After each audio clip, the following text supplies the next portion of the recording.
Hello hello, आवाज आ रही है क्या आपको?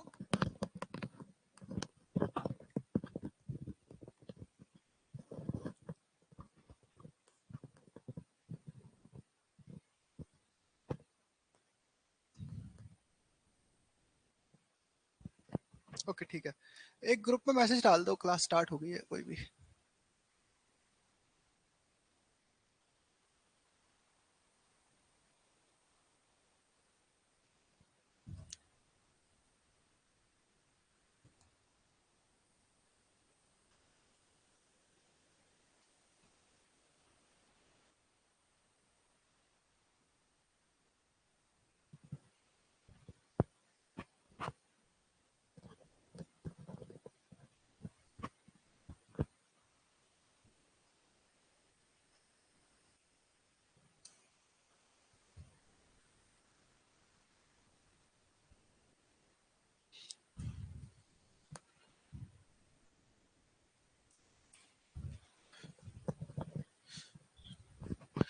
चलो आज का डिस्कशन स्टार्ट करते हैं। अभी तक एक मिनट, ठीक है। अभी तक अपन ने एग्रीकल्चर में जो इश्यूज आ रहे थे, सिस्टमिक इश्यूज, अपन ने क्रॉप्स को देख लिया, क्रॉप होल्डिंग देख लिया, ठीक है। उसके अलावा जो एग्रीकल्चरल इनपुट्स थे, उनके जो अलग अलग इश्यूज थे, वो हमने काफी अच्छे से देख लिए और उनके सॉल्यूशंस भी हमने देखे कि क्या अपन उसमें क्या स्कोप है, किस तरीके से आप इंप्रूव कर सकते हो, ठीक है। अब बात आती है व्हाट अबाउट एग्रीकल्चरल स्कीम्स। ये भी कुछ एग्रीकल्चरल स्कीम हम देखते हैं जो एमपी में चल रही हैं, क्योंकि सेंट्रल गवर्नमेंट की जो स्कीम्स थी इंपॉर्टेंट, वो मैंने आपको स्लाइड्स में पहले ही बता दी। एमपी का मैंने अलग से रखा था क्योंकि फिर आप लोग बोलोगे स्कीम्स नहीं पढ़ाई अलग से, जबकि टॉपिक है अलग से एग्रीकल्चरल स्कीम्स। अब आपका काम यह है कि इन एग्रीकल्चरल स्कीम्स को ना, जो अपन ने टॉपिक पढ़े हैं पहले, उसमें रखना कि भाई जब आप आंसर लिखोगे तो ये वाली एग्रीकल्चरल स्कीम्स को अगर पूछा भी नहीं है तो भी आपको वहां जो आप वे फॉरवर्ड बोलोगे या जो आप सजेशन डालोगे या जो आप कंक्लूजन डालोगे, वहां पर ये स्कीम को आपको रखना पड़ेगा। और एज इट इज इससे ऑब्जेक्टिव क्वेश्चन तो आते ही हैं। तो अभी आप यहाँ पर मैं आपको पढ़ा रहा हूँ, बट ये दोबारा से आप लोग फिर एमपी ज्योग्राफी में भी पढ़ने वाले वाली चीज है, क्योंकि एग्रीकल्चर आप वहां पे भी पढ़ोगे, ठीक है। तो अपन स्टार्ट करते हैं आज की क्लास। अब एग्रीकल्चरल स्कीम्स की अगर हम बात करेंगे, तो पहली एक है आपकी बीज स्वावलंबन स्वावलंबन प्रोग्राम, ठीक है। एमपी में ज्यादातर हिंदी नाम ही मिलने वाले हैं हमको, ठीक। तो बीज स्वावलंबन प्रोग्राम में क्या हुआ है, ये देखो, ये काफी पुरानी स्कीम है गवर्नमेंट की, ठीक है। इसमें क्या हुआ, certified seeds are to be distributed to small and marginal farmer of scheduled tribe, ठीक है। ये मैंने आपको बताया था ना कि जैसे गवर्नमेंट को अगर सीड, अगर अपन जैसे शेड्यूल ट्राइब में जो लोग हैं, अगर उनको हम हाई क्वालिटी सीड्स प्रोवाइड करा देंगे तो उनका प्रोडक्शन भी बढ़ जाएगा और साथ साथ उनकी इनकम भी बढ़ जाएगी। एक तीर से दो निशाने हैं। तो ये बीज स्वावलंबन स्कीम में गवर्नमेंट ने ये वाली योजना लगा दी जो अपन सोच रहे थे, अपन बात कर रहे थे, ठीक है। तो वहां पर आप सीड्स का अगर जो रिफॉर्म है, सीड्स की जो इश्यू है, उसको एड्रेस करने के लिए आप ये क्या गवर्नमेंट की स्कीम वहां डाल सकते हो वाली, तो वहां डाल देना आप, ठीक है। तो यहाँ पर क्या करा, जो मार्जिनल फार्मर्स हैं, ठीक है, उनको हमने हाई क्वालिटी सीड्स दिए, कितना जितना उनके पास लैंड है ना उसके 1/10 पार्ट के लिए। समझ लो उनके पास 1 एकड़ ऑफ लैंड है, तो 1/10 ऑफ एन एकड़ के हिसाब से हमने बीज दे दिए कि चलो 1/10 में, क्योंकि यहाँ पर भी गवर्नमेंट की लिमिटेशन है कि भाई एक बजट इशू रहता है कि आप कितना किसी को दे सकते हो फ्री में। तो गवर्नमेंट ने 1/10 के हिसाब से दिया कि चलो ठीक है, 1/10 जो आपका लैंड है उसके हिसाब से हम देते हैं।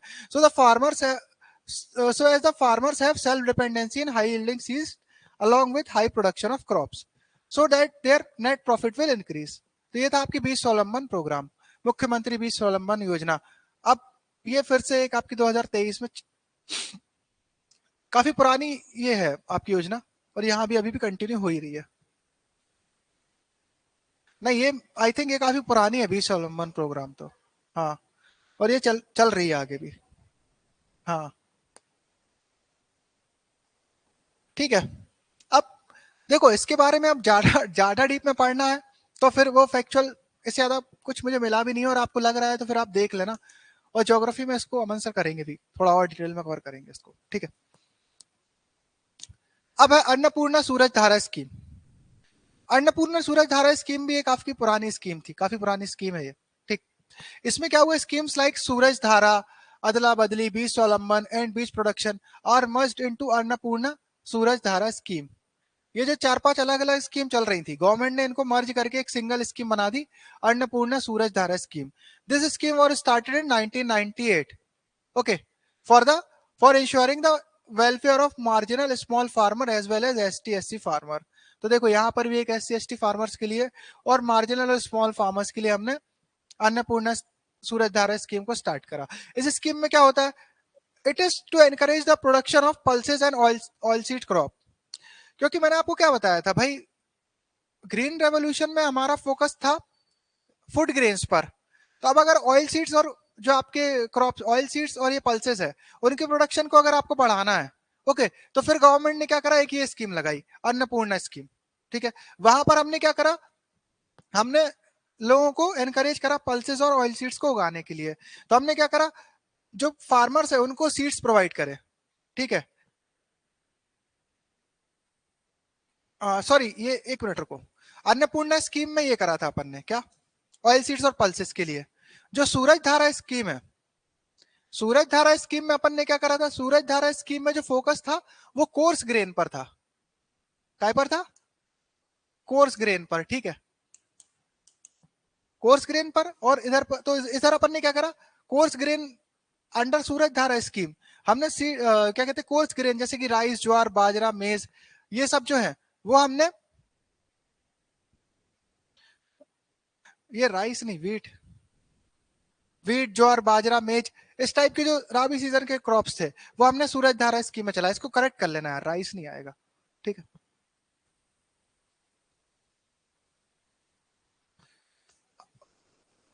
ठीक, इन सबको आपने मर्ज कर दिया अब, और क्या बना दी, अन्नपूर्णा सूरज धारा स्कीम. 2-3 स्कीम को अलग अलग से चलाए.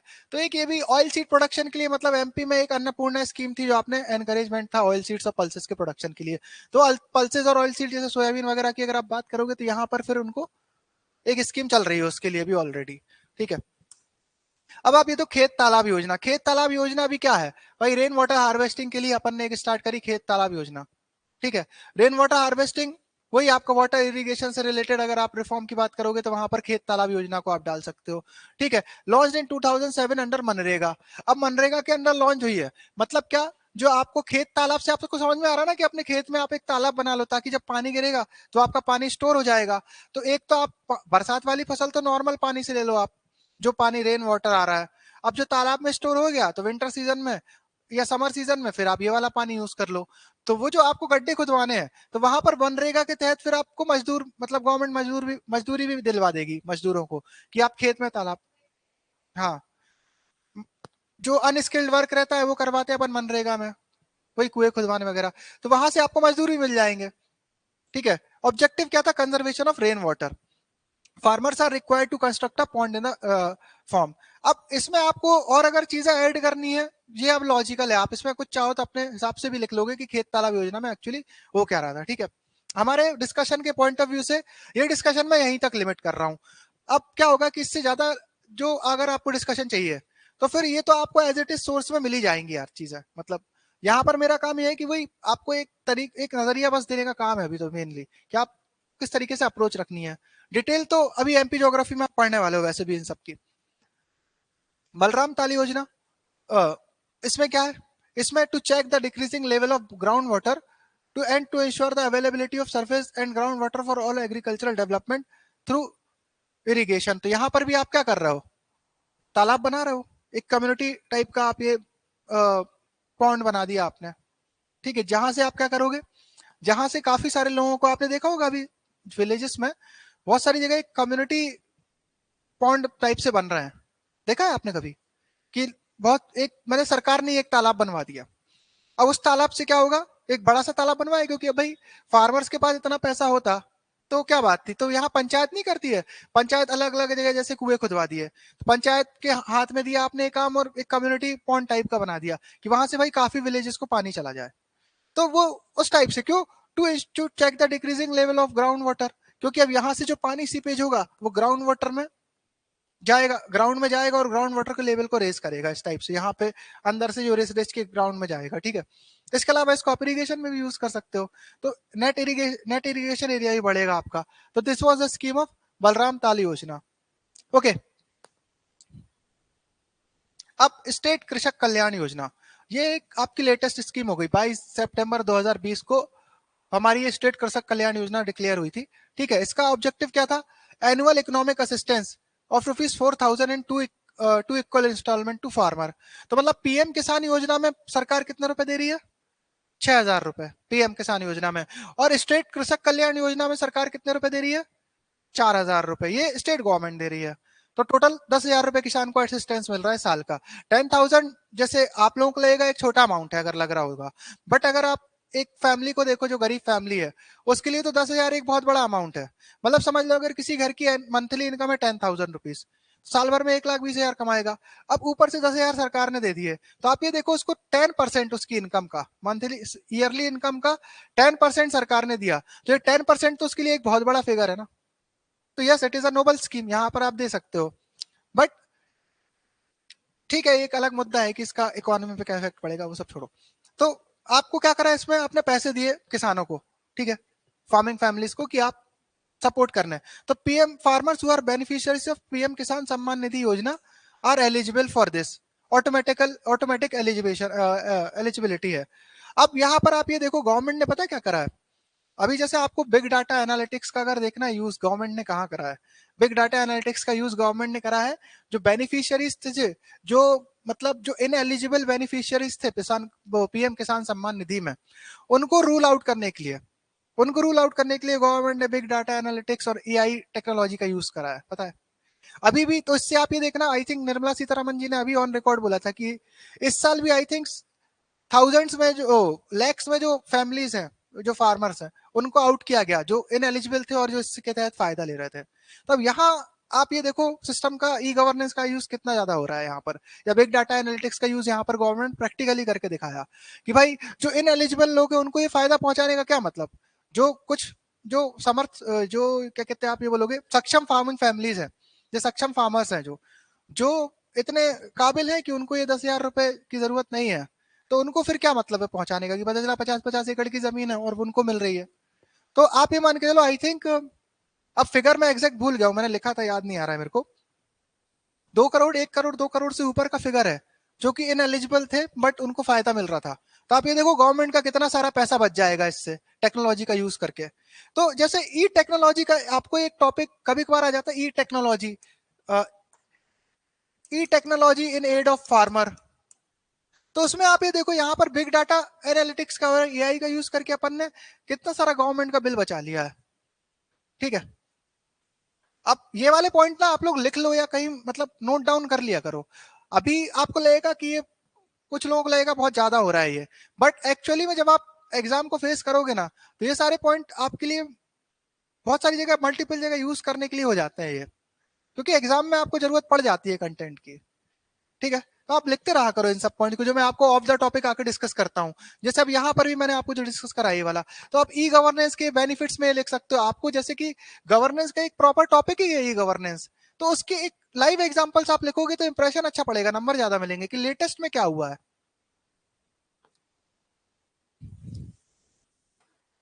ठीक है, पीएम किसान सम्मान निधि योजना, इसमें क्या हो रहा था ये, अब ये डेट आपको बहुत इंपॉर्टेंट हो जाती है, राइट।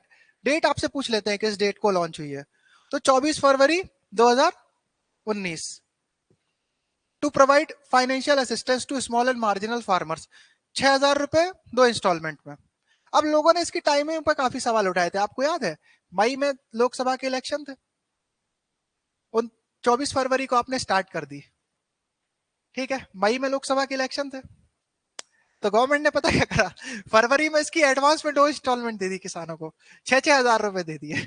ठीक है, अगले आने वाली 2 इंस्टॉलमेंट भी, मतलब जो आपको मई जून में मिलने वाली थी वो भी दे दी, और उसके अलावा क्या कहते 4 महीने बाद जो मिलेगी आपको वो भी दे दी, दिसंबर तक आपको फुर्सत कर दिया। अब हाँ, तो अब लोगों ने ये मुद्दा उठा दिया था कि मॉडल कोड ऑफ कंडक्ट में गवर्नमेंट ये वो अगले साल बोला था शिवराज जी ने, अपने आगे चुनाव के पहले। ठीक है, नहीं चुनाव के बाद ही बोला था शायद अपने आके। अब बात ये है, ये सब तो ना एक वाली बात हो जाती है कि जो आप ओपनली नहीं बोल सकते, बट समझो कि पॉपुलिस्ट मूव भी बोल सकते हो आप इसको, बट एंटायरली पॉपुलिस्ट मूव इसलिए नहीं बोलोगे क्योंकि ले दे के तो भला जनता का हुआ ना इसमें। ठीक है, फिजिकल स्ट्रेन थोड़ा सा हुआ, बट आप ये देखो अगले साल कोविड आ गया, तो कोविड आने से ये 6,000 रुपए भी जो किसान को मिल रहा है साल भर के, नॉट 6,000, सॉरी 6,000 मिल रहे हैं, तो गवर्नमेंट ने 6,000 3 इंस्टॉलमेंट में मिलने वाले हैं, ठीक है, 4 मंथली, तो गवर्नमेंट ने 4,000 दे दिए थे, सॉरी नॉट 6,000, 4,000 एडवांस में दे दिए थे। तो अब यहाँ पर ये मुद्दा उठ जाता है कि मॉडल कोड ऑफ कंडक्ट के तहत कुछ अपोजिशन पार्टी इनको ब्लेम करने लगी कि इन्होंने मॉडल कोड ऑफ कंडक्ट को ब्रीच करा है, कि ये इस टाइप की नई स्कीम चालू करके गवर्नमेंट ने। तो फिर यहाँ पर फिर हाई कोर्ट या सुप्रीम कोर्ट का ये वर्डिक्ट आया था कि भाई गवर्नमेंट अपनी पॉलिसी बनाना तो बंद नहीं कर सकती ना मॉडल कोड ऑफ कंडक्ट में, तो ये पॉलिसी में एक ही पार्ट है गवर्नमेंट का, तो गवर्नमेंट को अधिकार है कि गवर्नमेंट इस टाइप से चीजें कर सकती है। अब बात ही हो जाती है कि कभी सुप्रीम कोर्ट ने एक टाइम पे बोला था नहीं कर सकते, एक टाइम पे बोला था कर सकते हो, तो इस सारे विवाद में हमको पढ़ना नहीं है। कहने मुद्दे की बात तो है कि हाँ एक वेलफेयर स्कीम है ये किसानों के लिए और अच्छी चीज शुरू हुई थी, ठीक। तो एमपी गवर्नमेंट 4,000 रुपए कर रही है, तो टोटल 10,000 रुपए। अब एक और है मुख्यमंत्री खेत तीर्थ योजना, ये भी इंपॉर्टेंट हो जाती है आपका क्या, अवेयरनेस कैंपेन के लिए, जो किसानों को आपको मॉडर्नाइज करना है, एमपी के किसानों को आपको बताना है कि खेती कैसे करनी है किसानों को, राइट।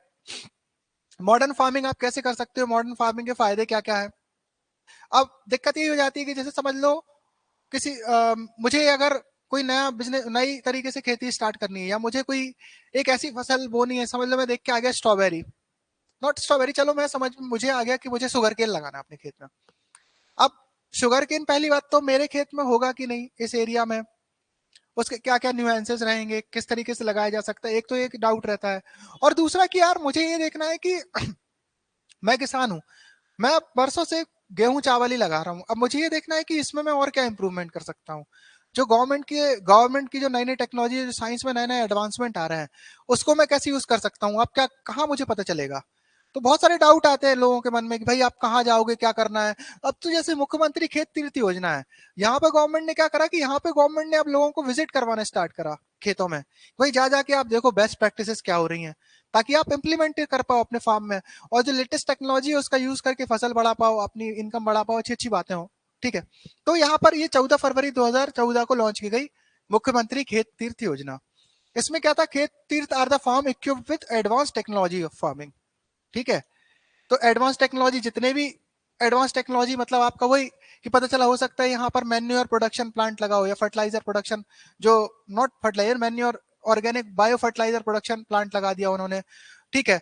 खुद या एक पूरी तरीके से कंप्लीट ऑर्गेनिक फार्म हो, जहां पर वो सेल्फ एफिशिएंसी आ गई उनको, या हो सकता है वो बहुत साइंटिफिक तरीके से मिक्स्ड क्रॉपिंग, इंटर क्रॉपिंग, इस टाइप की कोई एक्टिविटी कर रहा हो कोई किसान। हाँ, और आपको ट्रेनिंग भी मिल जाएगी यहाँ से, भाई आप खेत में जाओगे इस टाइप के, अगर जो जहाँ पर बहुत सारी टेक्नोलॉजीज, मॉडर्न टेक्नोलॉजीज यूज हो रही हैं फार्मिंग की, तो वहां पर जाके अगर आप उनसे मिलोगे, तो फिर आप वहां से सीख सकते हो ना कि भाई आपको क्या चेंजेस कर सकते हो अपने यहाँ।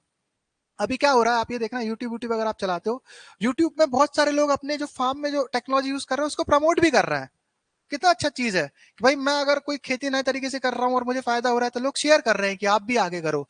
तो बहुत सारे लोग इंटर्नशिप प्रोवाइड करा रहे हैं, free of cost internship provide करा रहे हैं बहुत सारे, जो सोशल वर्क करना चाह रहे हैं लोग, बाकी मैंने कोई फार्म में नई चीज लेकर आया, तो यूट्यूब पे देखना बहुत सारे लोग आपको बुलाएंगे, हाँ ठीक है, 1 दिन की 2 दिन की वर्कशॉप लगाते हैं। तो ये एक अवेयरनेस स्कीम जो गवर्नमेंट ने स्टार्ट करी है, एमपी खेत तीर्थ योजना, तो स्पिल ओवर इफेक्ट भी अपन बोल सकते हैं ना, कि भाई अब लोगों इसके अवेयरनेस और बढ़ा रहे हैं, गवर्नमेंट को हेल्प कर रहा है कि भाई चलो ठीक है, इतनी अच्छी मुहिम चालू हुई है, तो एक अच्छी योजना है, आप फार्म अवेयरनेस में लिख सकते हो उसको, मुख्यमंत्री खेत तीर्थ योजना, ठीक है।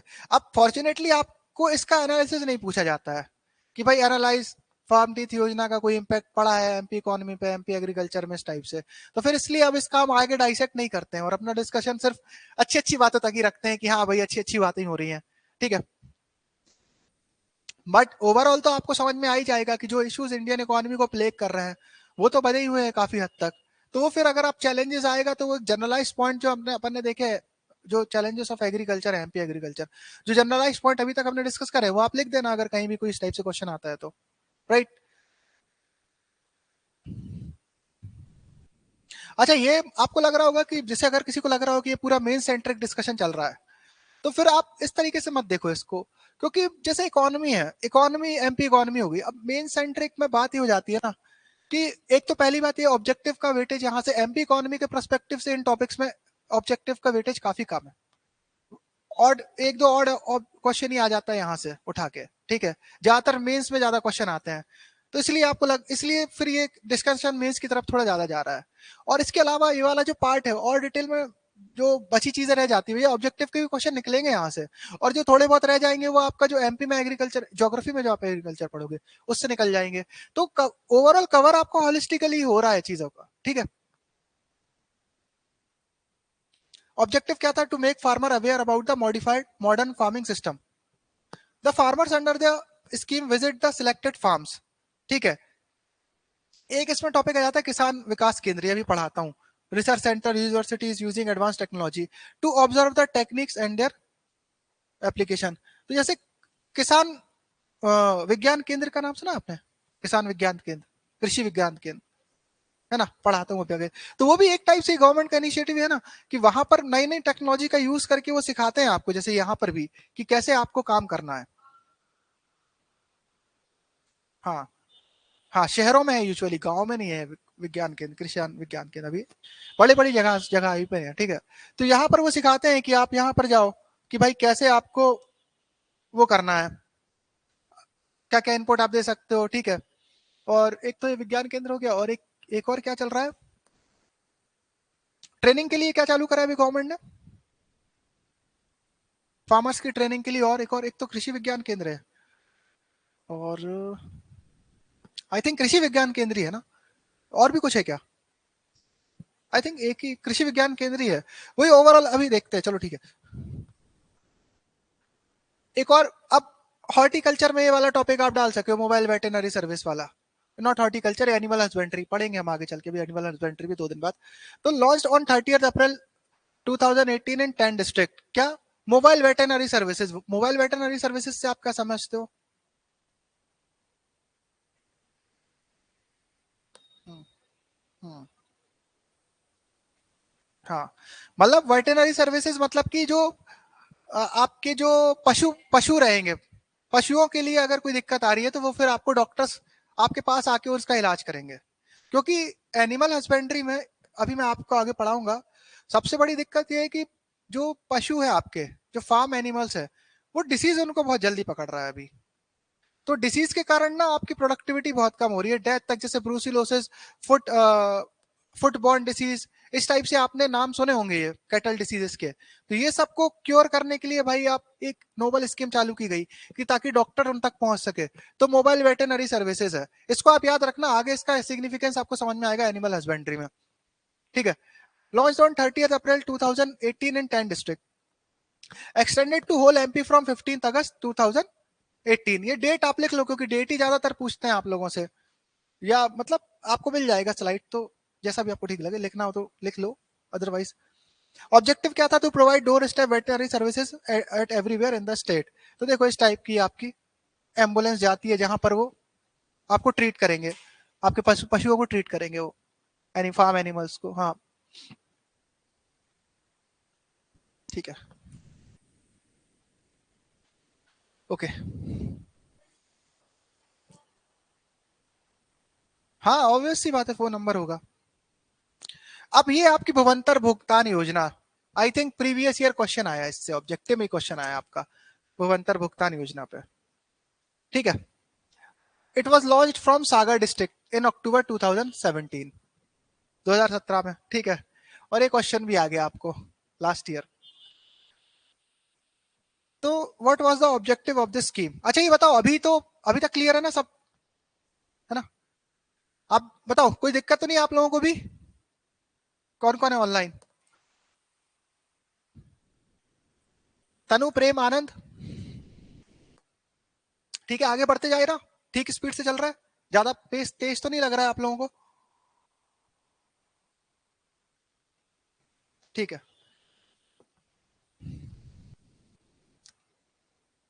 ऑब्जेक्टिव क्या था स्कीम का? Farmers to be paid difference of MSP and model sale rate for their crops, समझ गए?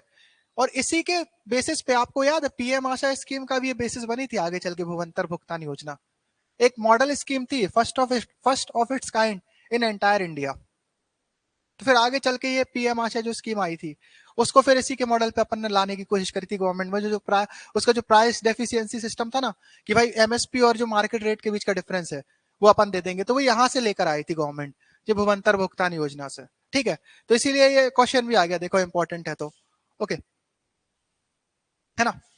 और देखो क्या कहने का मतलब, ये अब जैसे अपन ये स्कीम पढ़ रहे हैं, और अब मैं यहाँ पर मेरी कोशिश, मैं बार बार आपको यही बोल रहा हूँ, कोशिश यही है कि आपको कैसे इस डाटा को यूज करना है, इस इंफॉर्मेशन को यूज करना है आंसर में।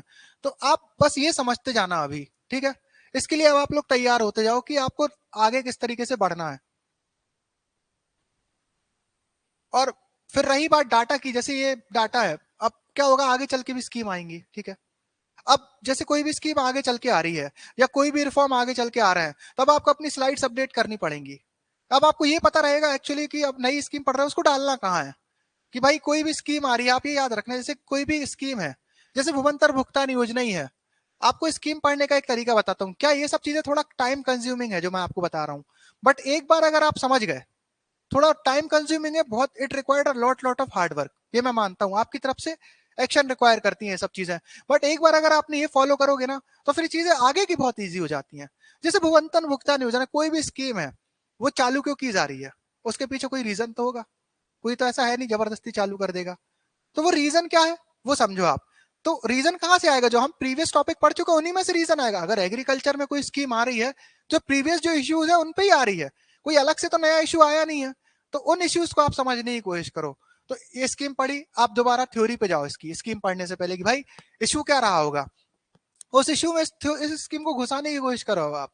जैसे भुवंतन भुगतान योजना में क्या इशू आ रहा था कि भाई जो कुछ चीजों में, जैसे ऑयल पल्सेस वगैरह को गवर्नमेंट खरीद नहीं पा रही है, ऑयल सीड्स को खरीद नहीं पा रही, हो सकता है कुछ ऑयल सीड्स को एमएसपी पे नहीं खरीद पा रही है, एफसीआई के पास कैपेसिटी ही नहीं बची। तो अब वहां पर किसान को मजबूरी में मार्केट में बेचना पड़ जा रहा है। या कई कई बार पता चला कि गवर्नमेंट ने पल्स खरीदने के लिए जो सेंटर बनाया है, वो बनाया समझ लो भोपाल में, और एक ही बनाया, पता चला सीहोर तक कोई सेंटर नहीं है, सीहोर वाले को भी यहाँ आना पड़ रहा फॉर एग्जाम्पल। तो उसको कॉस्ट कितनी बढ़ जाएगी, तो वो क्या कर दे, अपनी मार्केट में बेच दे फसल, और जो उसको प्राइस मिलेगा और जो गवर्नमेंट ने एमएसपी डिक्लेयर करा है, उसके बीच का डिफरेंस सरकार से ले ले। तो एक ये इशू आ रहा था ना, क्योंकि उसकी कॉस्ट, ट्रांसपोर्टेशन की कॉस्ट बच गई। कि भाई गवर्नमेंट का क्या इशू आ रहा था कि एफसीआई की होल्डिंग कैपेसिटी इतनी नहीं आ पा रही थी, या गवर्नमेंट हर किसी पे रीच नहीं कर पा रही थी कि वो एमएसपी पे ले पाए चीजों को। तो फिर अपन ने क्या करा, भुवंतन भुगतान योजना स्टार्ट कर दी, ठीक है, या पीएम आशा स्कीम स्टार्ट कर दी अपन ने। तो इन स्कीम्स को आप इस तरीके से ब्रैकेट में रखते जाओ।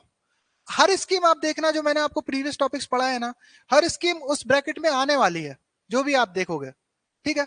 तो ये अब आपका काम रहेगा आगे चल के कि भाई दो चार तो मैंने पढ़ा दी, एक हर एक चीज पढ़ाना पॉसिबल नहीं है, नया कुछ ना कुछ आते ही रहेगा मार्केट में। आ जाओ, तो ऑब्जेक्टिव क्या था, farmers to be paid the difference of the MSP and model sale rate for their crops, so to shield interest of farmers against the price fluctuation of their crops, ठीक है। 8 crops are covered under this scheme. और question भी यही था ना, objective पे आया था क्वेश्चन, क्या आया था, अच्छा डायरेक्ट ही पूछ लिया किस क्षेत्र से संबंधित है, तो एग्रीकल्चर होगा ऑप्शन में, राइट। ऑप्शन में याद नहीं है किस किस किस क्षेत्र से संबंधित है, हाँ ठीक है।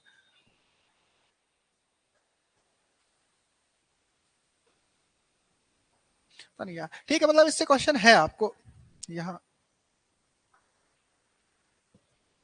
अब एक है जय किसान फसल ऋण माफी योजना। अब ये भी क्यों, launch in 2018 in Namli, Ratlam district से। वाई, क्या हुआ था उस समय, आप ये देखो, जैसे अभी मैंने कल एक बहुत, आज ही एक बहुत डिस्ट्रेसिंग न्यूज टाइप की पढ़ी। ये न्यूज ऐसी है कि अल नीनो ईयर आ रहा है, हो सकता है ये वाला साल अल नीनो साल हो, राइट। अल नीनो साल इंडिया के लिए सही नहीं रहता है, हालांकि अल नीनो में भी दो कंडीशन हो जाती हैं। अल नीनो में अपन पोलर डाइपोल देखते हैं अपना, अब जिसने ज्योग्राफी अगर आपने याद हो तो, पोलर डाइपोल में अपन ये देखते हैं अगर पॉजिटिव पोलर डाइपोल और नेगेटिव, तो इससे अपना डिसाइड होता है कि बारिश आएगी कि नहीं आएगी इंडिया में अच्छी।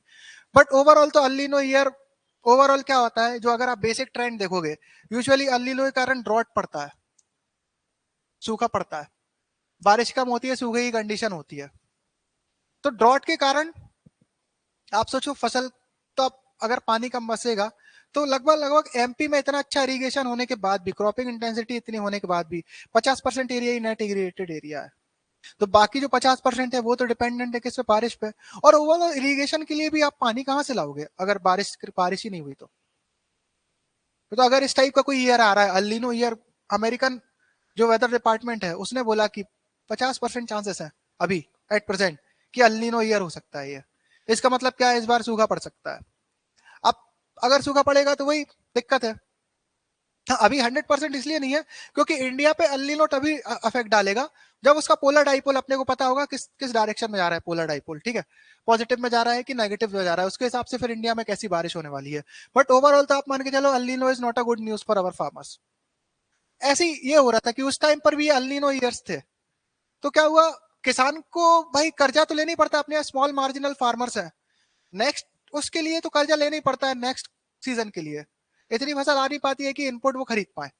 अब यही हो रहा था कि किसानों ने कर्जा ले लिया बैंक से काफी सारा, और सूखा पड़ गया, फसल इतनी हुई नहीं, घाटा लग गया, और इस टाइम पर फसलों में बहुत सारे वो भी आ गए थे।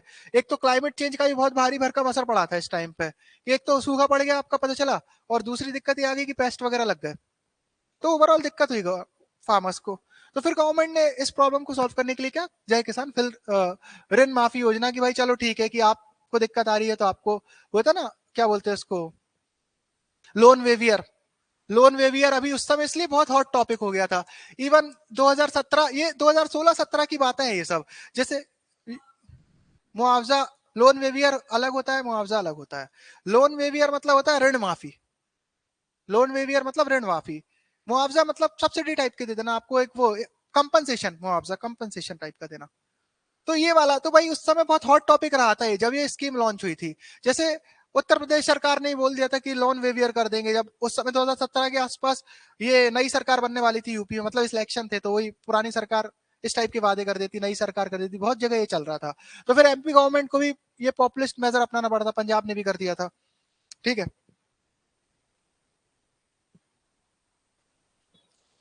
तो launch in 2018 Ratlam district crop will be wired, ठीक है, crop loans will be wired till March 2018। 2 lakh तक की अपने यहाँ, फिर ये याद है आपको 2018 कमलनाथ सरकार आई थी शायद उस समय, है ना, कमलनाथ गवर्नमेंट हुई थी ना, उन्होंने फिर बोल दिया था कि 2 लाख तक के लोन माफ कर देंगे, ठीक है, क्योंकि उस समय कंपल्शन हो गया था हर जगह लोन, लोन माफी, लोन माफी, ठीक है। तो फिर ये एक अलग टॉपिक बन जाता है कि भाई उस समय क्वेश्चन भी बहुत आया कि लोन वेवियर अच्छे हैं कि नहीं इकोनॉमी के लिए, इस टाइप से। ओवरऑल तो लोन वेवियर अगर आप देखा जाएगा तो ये क्या होता है, लोन वेवियर किस तरीके का काम करते हैं, अगर आपसे कोई पूछे तो ये बोलना, आग लग गई है तो आग बुझाने का पानी डाल दिया आपने, तो ये लोन वेवियर है कि भाई लोग किसान डिस्ट्रेस में है, तो इमरजेंसी में अगर आग लगी है तो सबसे पहले स्टेप क्या करोगे, अगर आग लगी है आप तो आग बुझाने का देखोगे, आप लोगों को बचाओगे और आग बुझाओगे। अब दूसरी स्टेप क्या होती है, दूसरी स्टेप ये होती है कि आप कारण तो जानो, आग लगी है, भाई एक बार आपने लोन वेवियर कर दिया किसान का, 2 बार कर दिया, 10 बार, कितनी बार आप ऐसे फायर फाइटिंग का काम करोगे। तो ये स्ट्रक्चरल रिफॉर्म्स की जरूरत है। अब वो एक अलग स्पीयर हो जाता है। हाँ, तो जैसे वही, तो इसीलिए लोगों को फिर इसने बोला कि चलो ठीक है आपने लोन वेवियर दे दिया, पर ये लोन वेवियर सॉल्यूशन नहीं है किसान की प्रॉब्लम्स का। किसान की प्रॉब्लम क्या है, फिर वही जो हम स्ट्रक्चरल प्रॉब्लम पढ़ के आए, मेनली स्ट्रक्चरल प्रॉब्लम्स ही है किसान की, जो मैंने आपको बताया, जितनी भी प्रॉब्लम हमने पढ़ी वो structural problem plaguing Indian economy, या plaguing Indian agriculture, plaguing MP agriculture, MP economy, ये स्ट्रक्चरल प्रॉब्लम्स है। तो इनके सॉल्यूशन ऐसे सुपरफिशियल सॉल्यूशन नहीं हो सकते इन प्रॉब्लम्स के। हाँ, बट ये रिलीफ प्रोवाइड कराते हैं कि भाई ऐसा तो है नहीं आग लगी और आप कारण ढूंढने चले गए, पहले आप उसको एक इनिशियल रिलीफ दो, ठीक है। अब सीएम कृषक एंटरप्रेन्योर स्कीम फिर वहां पर आ गई। इस ये भी अभी आपने देखा होगा, बहुत सारे कृषि एंटरप्रेन्योर बन रहे हैं। आप अमेजोन पे डाल दो, अमेजोन पे आपको ऑर्गेनिक ब्रांडेड प्रोडक्ट मिल जाएंगे, ब्रांडेड मशरूम्स मिल जाएंगे, यूजुअली फार्म हाउस पे इनकी ब्रांडिंग होके बिकने जा रहे हैं ये, ठीक है। तो एक एंटरप्रेन्योरशिप डेवलप कराने के लिए किसानों में सीएम कृषक एंटरप्रेन्योरशिप स्कीम, क्यों, क्योंकि इससे भी ओवरऑल जो फॉरवर्ड लिंकेज करानी है आपको, फॉरवर्ड लिंकेज अभी आप और डिटेल में, आई थिंक ज्योग्राफी अगर आपने पढ़ी होगी तो ये सब पढ़ चुके हैं, forward linkage, backward linkage, right, कुछ नया नहीं है ना। तो वही फॉरवर्ड लिंकेज में आपको चाहिए ना एंटरप्रेन्योरशिप, कि भाई फार्म में अगर आपने एक ऐसी सुविधा प्रोवाइड करा दी कि वहीं से आप ब्रांडिंग ब्रांडिंग करके प्रोसेसिंग करके आगे बढ़ा दो, तो इस वही ओवरऑल फार्मर्स की इनकम बढ़ाने के लिए, to promote entrepreneurship among farmers, तो loan of 50,000 to 2 crore to be provided to farmers son और daughter for establishing new enterprises. अब इसका फायदा जैसे एमपी में स्टार्ट हो रही, all India, all over India level पे भी है, काफी सब्सिडीज है इन सब पे। फूड प्रोसेसिंग इंडस्ट्री में बता रहा हूँ आज के टाइम पे, चाहे आप एमपी की फूड प्रोसेसिंग इंडस्ट्री देख लो, क्योंकि आगे चल के ये भी फूड प्रोसेसिंग इंडस्ट्री में ही कैलकुलेट करने वाले हैं उनको। फूड प्रोसेसिंग इंडस्ट्री अगर कोई भी आप में से अगर जैसे एग्जाम में अब आपको लग रहा है कि अब मजा नहीं आ रहा पढ़ते पढ़ते, तो अगर आप फूड प्रोसेसिंग इंडस्ट्रीज में अपना करियर बनाना चाहते हो तो ये बहुत एक ये राइजिंग अपॉर्चुनिटी है आपके लिए। फूड प्रोसेसिंग पे बहुत सारी सब्सिडी, सबसे ज्यादा ध्यान गवर्नमेंट का, इंडियन गवर्नमेंट हो चाहे एमपी गवर्नमेंट हो, सबसे ज्यादा ध्यान उसका फूड प्रोसेसिंग इंडस्ट्री पे ही है। जो इंडस्ट्रियल क्लस्टर वगैरह ही बन रहा है, जैसे देवास इंडस्ट्रियल क्लस्टर ये सब बन रहा है, वहां पर भी फूड प्रोसेसिंग यूनिट ही सबसे ज्यादा मिलेंगे आपको देखना। तो यहाँ पर सबसे ज्यादा जोर गवर्नमेंट का ही है। तो अगर आप यहाँ पर कुछ नया आइडिया लेकर आके शुरू करना चाहोगे तो आपको इजीली लोन मिल जाएगा। आपको गवर्नमेंट, हाँ मेगा फूड पार्क, तो मेगा फूड पार्क सही बोला, ये नाम मैं भूल रहा था बार, और मेगा फूड पार्क बन रहा है। तो यहाँ पर आपको बहुत सारा सपोर्ट मिल जाएगा गवर्नमेंट से भी। फूड प्रोसेसिंग इंडस्ट्री एक न्यू एवेन्यू है आपके लिए बिजनेस का। सीएम कृषक एंटरप्रेन्योर स्कीम, ऐसी राष्ट्रीय कृषि बाजार योजना, राष्ट्रीय कृषि बाजार योजना 14 अप्रैल 2016 में, ठीक है, भोपाल से करोन मंडी, देखा है आपने। तो नेशनल एग्रीकल्चरल मार्केट और ई नाम is online platform for agricultural commodities in India. तो राष्ट्रीय कृषि बाजार योजना मतलब वही, और नेशनल मार्केट फॉर एग्रीकल्चर, तो जो आपकी मंडी है उस मंडी में आप लिमिटेड एरिया के सामान खरीदते हो, एक ऐसी मंडी बना दी जिसमें आप ऑल ओवर इंडिया ट्रेड कर सकते हो, तो वो क्या हो गई, नेशनल एग्रीकल्चर मार्केट, जहां पर आप ऑल ओवर इंडिया में ट्रेड कर सकते हो। इलेक्ट्रॉनिकली होता है इसलिए ई नाम हो गया वो, electronically national, electronic national agriculture market. तो ये ऑनलाइन प्लेटफॉर्म हो गया। वो एमपी में कहां से स्टार्ट करा था इसको, भोपाल करोन मंडी से, ठीक है। All mandis to be connected to e NAM and thereby single window of information. ये क्या हो रहा है इसमें, ठीक है।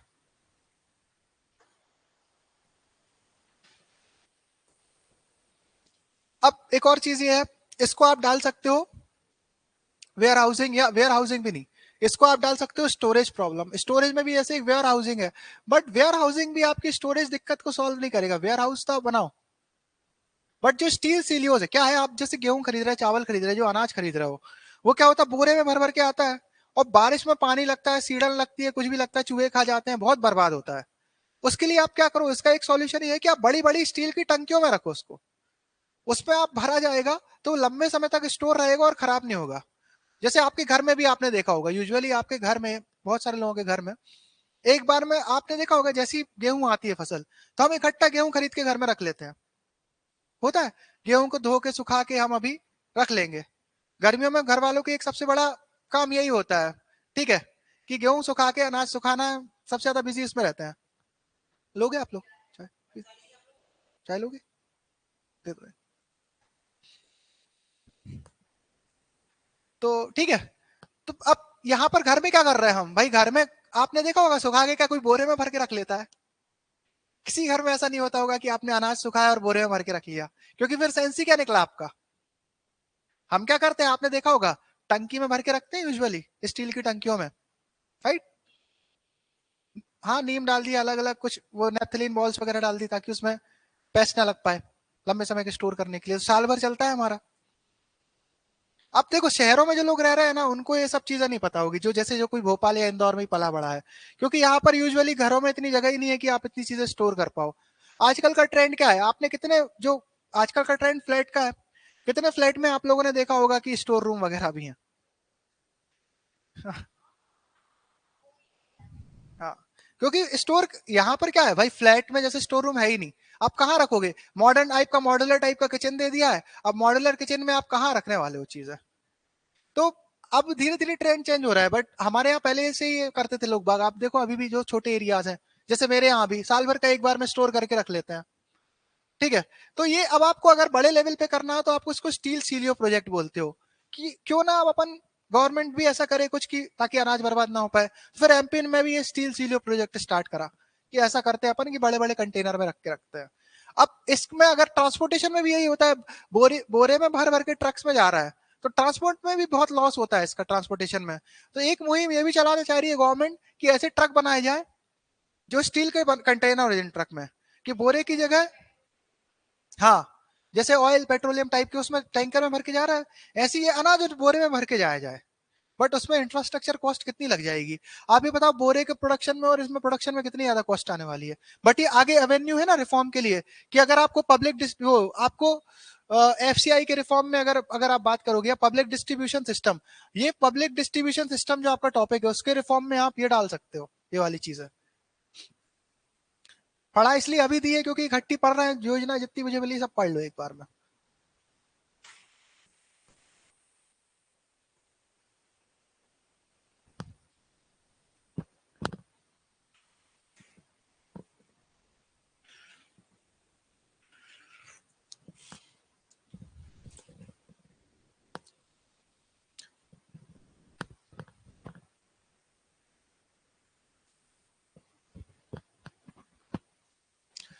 Ware house project on public private partnership model being executed in 9 district. ठीक है, क्या होगा पब्लिक प्राइवेट पार्टनरशिप में, भाई प्राइवेट इन्वेस्टर रहेगा, वो पैसा लगा के वेयर हाउस बनाएगा कि भाई गवर्नमेंट ने बोला कि भाई बनाओ, अच्छा स्टील सीलो ही बना लो, मेरे पास पैसा नहीं है गवर्नमेंट के पास, उसने बोला आप पैसा लगाओ जिसके पास है बनाओ। अब अगर मैं पैसा लगा के इस टाइप का कोई इंफ्रास्ट्रक्चर बना रहा हूँ lakhs and crore of rupees का, तो फिर क्या गारंटी है कि ये यूज होगा कि नहीं। तो फिर गवर्नमेंट एक बॉन्ड साइन कर देती है कि भाई आगे चल के कुछ साल तक, जैसे 30 साल तक आपका पूरा किराए से हम ही ले लेंगे, तो आपकी कॉस्ट ऑफ सब निकल जाएगी, फायदे में आ जाओगे आप। तो इस टाइप से गवर्नमेंट पब्लिक प्राइवेट पार्टनरशिप में काम करती है। ठीक है, तो ये भी पीपीपी का काम है। As a return for investment, जो फूड कॉर्पोरेशन ऑफ इंडिया है वो क्या करेगा, it will guarantee hiring for the silo constructed by private party, या आपके गवर्नमेंट ने भी अगर स्टेट गवर्नमेंट ने कन्वर्ट करा को वो बनाए हैं तो आपको किराए पे ले लेगी, तो किराया देगी, आपका काम चलता रहेगा। ये देखो इस टाइप के स्टील सीलियोस। हाँ, बहुत सारे हैं प्राइवेट पार्ट। अब तो आजकल गवर्नमेंट की जो लिमिटेशन है बजट की, उसको ओवरकम करने के लिए एक ये इनोवेटिव टेक्निक है, पब्लिक प्राइवेट पार्टनरशिप, पीपीपी, जहां पर कि मैक्सिमम पैसा सर वो प्राइवेट इन्वेस्टर लगा ले, बट उसके गवर्नमेंट में, उसके एवज में गवर्नमेंट, हाँ, हाँ, गवर्नमेंट की फंडिंग, इससे फिजिकल डेफिसिट भी कम होगा ना अपना। जो वेलफेयर प्रोजेक्ट है, अगर public private model partnership model पे चलेंगे तो गवर्नमेंट का खर्चा भी काफी कम आएगा। हाँ, टाइम पे हो जाएंगे, बहुत वही अच्छी अच्छी बातें होंगी। एक अब ये देख लो थोड़ा सा कृषि विज्ञान केंद्र, एग्रीकल्चर साइंस सेंटर। और एक मिनट,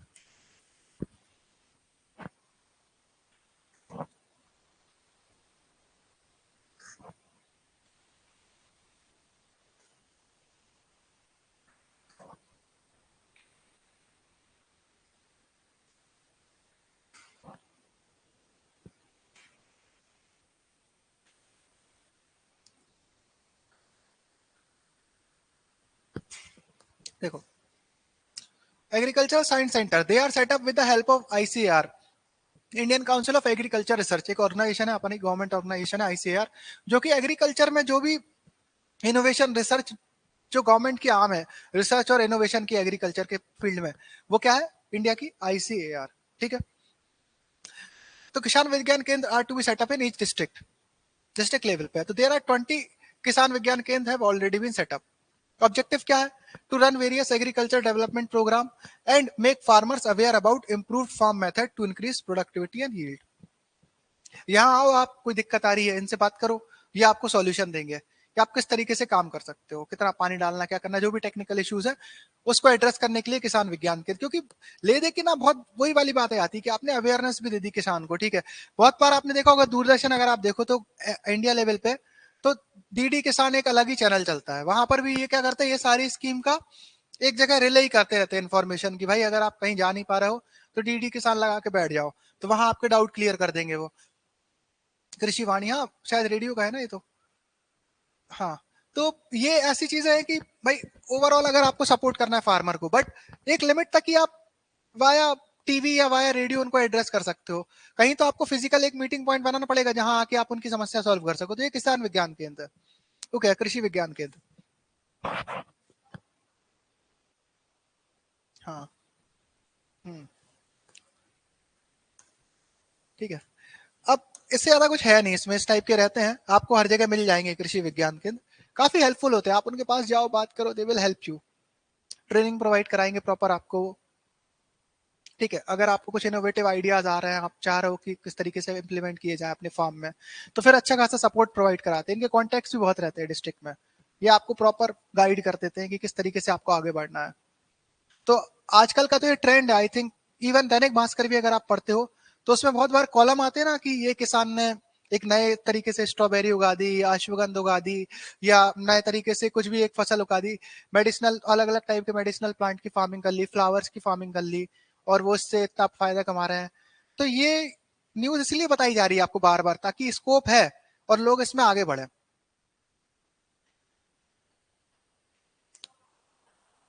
तुम लोग रहे, वाह यार सही है। ठीक है, तो यहाँ पर अपना एग्रीकल्चर तो खत्म हो जाता है। अब एक और टॉपिक है आपका प्रॉपर हॉर्टिकल्चर और एक एनिमल हस्बेंड्री। वो ये बड़े टॉपिक नहीं है, ये मेन तो एग्रीकल्चर था आपका इशू, जो हमने काफी अच्छे से एड्रेस कर लिया। आई थिंक अब आपको कहीं प्रॉब्लम आनी नहीं चाहिए इसमें। ठीक है, अब आ जाओ हॉर्टिकल्चर पे, एक नया टॉपिक आ जाएगा अपना। ये ज्यादा बड़े नहीं है, ये था एक सबसे बड़ा टॉपिक जो खत्म हो गया हमारा। अब एक आज की है ये हॉर्टिकल्चर, तो आई थिंक देखो, horticulture is a branch of agriculture that deals with art, science, technology and business of plant cultivation. मतलब यहां पर आप जो प्लांट है, प्लांट प्लांट कल्टीवेशन से रिलेटेड जो भी न्यूएंसेस हैं वो किसके अंदर आएंगे? हॉर्टिकल्चर के अंडर में। क्रॉप्स नहीं, प्लांट प्लांट कल्टीवेशन में। ओके, तो it include cultivation of fruits, vegetables, nuts, seeds, herbs, sprouts, mushroom, algae, जितने भी हैं, seaweeds, non food crop such as grass and ornamental trees and plant. आप ये देखा होगा आज अभी के टाइम पे, जैसे कि ये ट्रेंड आप देखना अब, अच्छा इनका ना हॉर्टिकल्चर का क्रेज बहुत बढ़ रहा है अभी अभी, क्योंकि ट्रेडिशनल फार्मिंग उतनी ज्यादा रेम्यूनरेटिव बची नहीं है। बहुत दिक्कत आ रही है ट्रेडिशनल फार्मिंग में, सब वही अपन ने पढ़ा। उसका एक एक क्या कहते हैं सॉल्यूशन ये भी है कि आप ना, जैसे फार्म है उसमें छोटे से पार्ट में आप हॉर्टिकल्चर भी स्टार्ट कर लो, कि जो आप ट्रेडिशनल फार्मिंग कर रहे हो वहां पर आप उनके इश्यूज को एड्रेस करके हॉर्टिकल्चर भी प्रैक्टिस करो। क्यों? क्योंकि आप ये बताओ, जो फ्रूट्स वेजिटेबल्स है उनके कॉस्ट कितनी रहती है भाई, कितने महंगे बिकते हो कंपैरेटिवली, फूड ग्रेन से तो ज्यादा महंगे बिकते हैं, और डे टू डे यूज है इनका। हर दिन अपने को वेजिटेबल फ्रूट्स लगते हैं, ठीक है, नट्स कितने महंगे आते हैं, ठीक है, उसके अलावा हर्ब्स में हो गया, स्प्राउट्स हो गए। तो ये आप, ये एक अच्छी चीज है ना, अगर आप इन सब की में जाते हैं हम, इनकी फार्मिंग में, तो एडिशनल इनकम मिलेगी। ठीक है, यहाँ पर दिक्कत ये आ जाती है कि ये बहुत टेक्निकल है, यहाँ पर आपको बहुत ध्यान रखना पड़ता है, बिकॉज अगर आप ध्यान नहीं दोगे तो फसल बर्बाद हो जाती है बहुत जल्दी। और दूसरी चीज ये है कि यहाँ लेबर भी बहुत चाहिए पड़ता है, आपको बहुत पेशेंस चाहिए पड़ता है इनमें। तो ये कुछ चैलेंजेस है वो हम देखते हैं, बट ओवरऑल एक हॉर्टिकल्चर भी एक इमर्जिंग ब्रांच है। It is a part of Indian agriculture, या it is a part of agricultural economy. एक इमर्जिंग ब्रांच है where there is a lot of scope, और गवर्नमेंट इसी को एक्सप्लॉइट करने की कोशिश कर रही है अब, कि चलो ठीक है, एग्रीकल्चर में ट्रेडिशनल एग्रीकल्चर के साथ साथ अपन इसको भी बढ़ावा देते हैं। तो फीचर्स क्या है? These requires intense care, right, intense care in planting, carrying out intercultural operation, manipulation of growth, ठीक है, harvesting, packaging, marketing, storage and processing, सब में आपको it required a technical knowledge, it required a lot of skill, but ठीक है। These crops are source of viability in farm produce and diet. Okay, they contain health benefiting compound and medicine, यही features है। These crops have aesthetic value and protect the environment also. Why? क्योंकि भाई overall beneficial ही है ये। fruit and plantation crops can be cultivated in places where slope of land is uneven or undulating and are useful for cultivation in the wasteland or poor quality soil. मतलब कि कहने का मतलब ये है कि अगर आपके पास आधा एकड़ का जमीन है, आधा एकड़ की जमीन में अगर आप खेती कर रहे हो, जैसे गेहूं उगा रहे हो, क्या मतलब, चावल उगा रहे हो, क्या मतलब, आधा एकड़ में आप फल लगा लो, गार्डन लगा लो, ठीक है, मेडिसिनल प्लांट लगा लो, ये हाईली रेम्यूनरेटिव कंपेरेटिव। ये मेडिसिनल प्लांट है, जैसे एलोवेरा मेडिसिनल प्लांट हो गया, अश्वगंधा, हर जगह बहुत। हॉर्टिकल्चर में अभी देखो, हॉर्टिकल्चर में भी काफी सब्सिडी मिल रही है आपको हॉर्टिकल्चर प्रैक्टिस करने के लिए, उसकी मशीनरी, उसके सेटअप के लिए। मैंने बोला ना, ये भी आगे चल के फॉरवर्ड लिंकेज का ही तो पार्ट है ना भाई। फ्रूट भी है, जैसे मशरूम भी है, तो मशरूम आप देखना पैकेजिंग करके प्रॉपर आ रही है, ब्रांडिंग होके आ रही है, आप देखो ये फ्रूट प्रोसेस होके तो आ रही है वो। इवन आप ये देखो, जो वेजिटेबल्स भी है, स्ट्रॉबेरी भी आ रही है, प्रोसेस्ड होके आ रही है ना, उसे प्रॉपर ब्रांडिंग होके उसमें आ रही है। ऐसा तो है नहीं कि रॉ जैसे ठेले पे इस टाइप से डली बहुत कम बिक रही है, बट मैक्सिमम तो आप देखोगे मॉल्स वगैरह में ज्यादा बिकती है ये, तो प्रीमियम रेट्स पे बिकती है। तो इस तरीके से आप, जो जहां पर एडवर्स कंडीशन है, जहां पर आपके पास लैंड, और आजकल लैंड कम होता जा रहा है, आप ये देखो, जो एक समस्या एग्रीकल्चर में आ रही है कि लैंड फ्रेगमेंटेशन हो रहा है। पीढ़ी बाई पीढ़ी लोगों में लैंड डिवाइड होता है फैमिली मेंबर्स में, तो वो कम होता जाता है। तो अब आप उस पर ट्रेडिशनल खेती करना इज नॉट रेम्यूनरेटिव। तो फिर यहाँ पर उसका हल ये है कि आप ये करो। और हर जगह एम्प्लॉयमेंट देना भी गवर्नमेंट के बस की बात नहीं है। अनएम्प्लॉयमेंट रेट कितनी हाई है अभी भी, तो एक ये सोर्स ऑफ एम्प्लॉयमेंट भी है। लेबर लेबर कंज्यूमिंग एक्टिविटी है। सिग्निफिकेंस में यही सब चीजें आने वाली है। देखो, diverse agro climatic condition in MP ensure the production of different types of fruit, vegetables and medicinal plant. Okay, horticulture crops perform a vital role in Indian economy by generating employment, providing raw material to various food processing industries. Okay, and higher farm profitability due to higher production, export earnings from foreign exchange। क्योंकि जैसे हम नागपुर के जो oranges है वो पूरे world में famous है, वो एक्सपोर्ट होते हैं। ठीक है, तो इस टाइप से आप अपना एक ब्रांड बना सकते हो अपने यहाँ की चीजों का और उसको एक्सपोर्ट कर सकते हो। हाँ, एफडीआई दे दिया है, 100% एफडीआई परमिट है इन सब इंडस्ट्रीज में। The comparative production per unit area of horticulture crops is higher than field crop. आप विटीकल्चर कर सकते हो प्रैक्टिस, लाइक ग्रेप फार्मिंग, और उससे फिर आप वाइन वगैरह मैन्युफैक्चरिंग कर सकते हो। Such crops are high value labour intensive. तो देखो, सब कुछ अच्छा अच्छा हाई वैल्यू है, लेबर इंटेंसिव है जो अपने को चाहिए, and generate employment throughout the year. तो बहुत सारी दिक्कतें ऑल ओवर फ्रंट पे। तो ये देखो, ये सिग्निफिकेंस हो गया, ये इसके बेनिफिट हो गए, यही इसके एडवांटेज हो गए, यही इसके न्यूएंसेस हो गए, यही इसके फीचर हो गए। जो आए पॉइंट यही चिपकाने हैं आपको, कुछ जेनरिक पॉइंट है वही लिखने हैं आपको। ठीक है, अलग से ऐसे मत करने बैठ जाना कि अलग से हम हर एक टॉपिक को स्टार्ट करें, क्योंकि ले दे के बात आपको यही करनी है हर जगह। ठीक है, they have national and international demand and are good source of foreign exchange. India के तो काफी सारे मैंगो हैं, जैसे Alphonso. Alphonso mango is very famous variety of India. कितना महंगा, आपने मेरे ख्याल से बहुत सारे लोगों ने तो अल्फांसो खाया भी नहीं होगा, क्योंकि मैक्सिमम तो एक्सपोर्ट हो जाता है। खाया है क्या किसी ने अल्फांसो? खाया है? सिर्फ वो स्लाइस पे जबरदस्ती की बातें रहती है कि अल्फांसो मैंगो डाल के दे रहे हैं।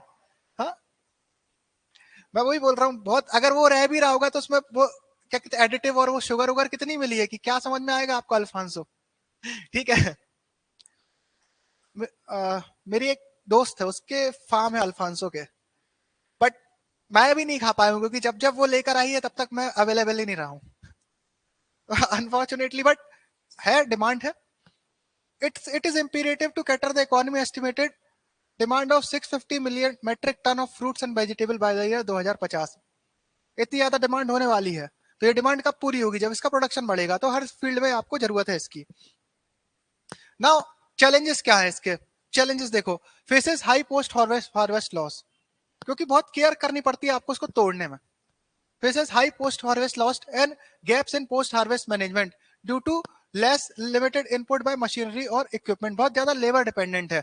और क्या होता है, कई कई बार प्रोडक्शन इतना ज्यादा हो जाता है, जैसे कि ऑनियन हो गया, ठीक है, टोमेटो हो गया, आप देखो प्राइसेस कैसे क्रैश हो जाते हैं।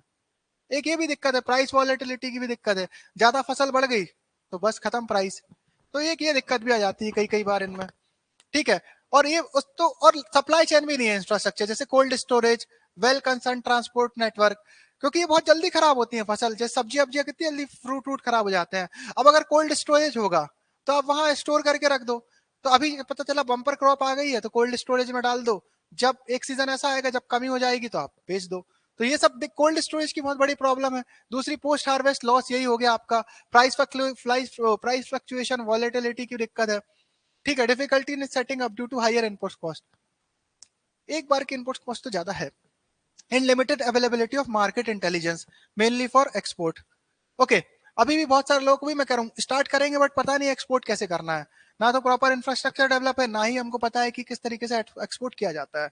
ये चैलेंजेस है। These are there are no safety net provisions like minimum support price, ये भी नहीं है जैसे कि फूड ग्रेन्स को है। And the production of horticulture commodities is far less as compare to the existing demand in the country. तो बहुत सारी चीजें हम इम्पोर्ट भी करते हैं इस तरीके से। या आप ये देखो, जो गांव है वहां पर सब्जी एकदम मट्टी के भाव मिल जाएगी आपको, पर जैसे जैसे आप शहर के एरिया में आते आओगे बहुत ज्यादा महंगी होती आती है, क्योंकि वही आने की कॉस्ट वॉस्ट, ट्रांसपोर्टेशन कॉस्ट, प्रॉपर डेवलप नहीं है इंफ्रास्ट्रक्चर, तो उसमें इतना भारी पड़ जाता है कि कॉस्ट बढ़ जाती है। तब वही ऑयल महंगा होगा तो सब्जियों की भी ट्रांसपोर्टेशन कॉस्ट बढ़ेगी, डिस्प्रोपोर्शनेटली सब्जी महंगी हो जाती है। तो वही हाँ, तो सब्सिडेंस फार्मिंग इसीलिए करते हैं क्योंकि मजबूरी है, ज्यादा जगह ही नहीं है। तो वही सब दिक्कतें हैं। सजेशंस क्या है? Scope for enhancing the productivity of MP horticulture through technology led development. ठीक है, reduction of post harvest loss, वही सब स्कोप है जो चैलेंजेस है। Value addition and modified packaging for long stability and transportation. ठीक है, इंसेक्ट पॉलिनेटर्स, ये कहाँ गया, जैसे जैसे बी कीपिंग इंडस्ट्री को भी अगर आप डेवलप करोगे तो फिर they will be the pollinators, तो सब इंटीग्रेट कर सकते हो वही एनिमल हस्बेंड्री से इसको। ठीक है, improve productivity and quality of crops by using insect pollinators, regulating nutrient dynamics and interaction and using fertilizer। ये मैं बताता हूँ अभी, बी कीपिंग में समझाता हूँ इसको। ठीक है, तो ये सजेशंस है, बहुत जेनरिक से सजेशन है, हर जगह यूज कर सकते हो इन सजेशंस को। ठीक,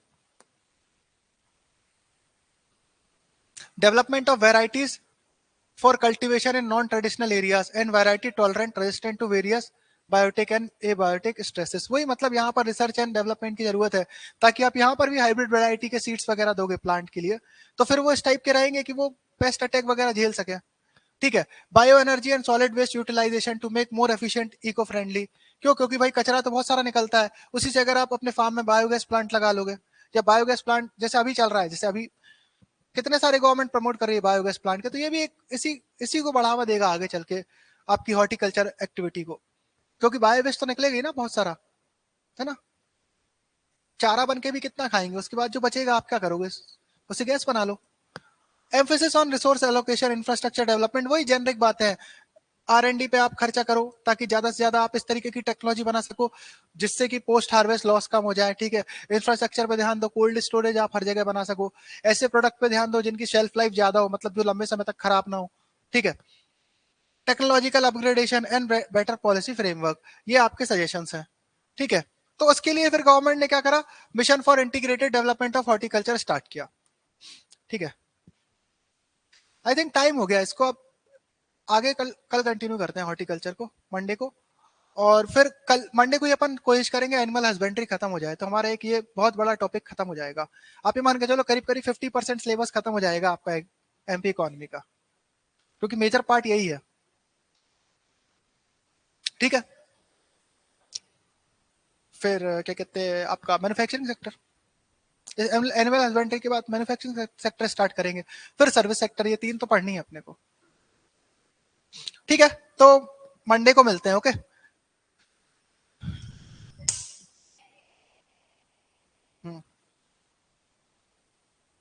चलो मंडे को मिलते हैं।